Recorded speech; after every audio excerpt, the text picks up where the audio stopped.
Un nouveau label pour des coiffeurs plus verts. Le développement durable dans un salon de coiffure, ça se traduit avant tout par des économies d'énergie. Ampoules basse consommation, robinet avec mitigeur, séchoir basse tension, tri des déchets. Pas forcément évident de s'y faire. C'est une éducation à donner, apprendre soi-même, une rigueur aussi, parce qu'il y a des fois on dira non, c'est comme ça. Mais après ça devient normal, parce que c'est des gestes qui deviennent automatiques dans le travail. Ma génération, on a un petit peu plus de difficultés parce qu'il faut y réfléchir, que la génération actuelle, c'est automatique. Ce label, lancé par les coiffeurs eux-mêmes, vient d'être décerné à 60 salons en France, soit 1 sur 1000 seulement. Mais l'idée, c'est à terme de sensibiliser toute une profession à des gestes plus écolos. Ces dernières années, des salons 100% végétaux ont commencé à faire leur apparition.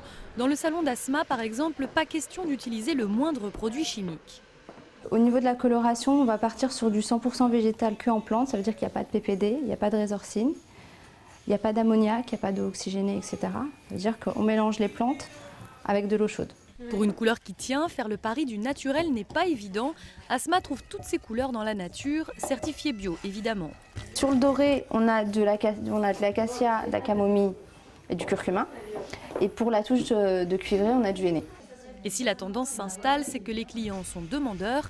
Un salon bio et écolo, c'est avant tout un très bon argument commercial. J'ai les cheveux secs et frisés. Et bon, la coloration chimique ne peut pas convenir à mon type de cheveux. Moi, je lavais mes cheveux tous les jours et maintenant que j'utilise des produits bio, je les lave tous les 3 jours. J'ai des cheveux beaucoup plus volumineux. Enfin, ils ont vraiment changé de texture et je pensais que c'était impossible. Effet de mode ou tendance de fond, dans tous les cas, le chemin serait encore long avant d'atteindre l'idéal du 100% écolo. Pour le moment, un salon de coiffure produit en moyenne l'équivalent de 60 bennes d'ordures par an.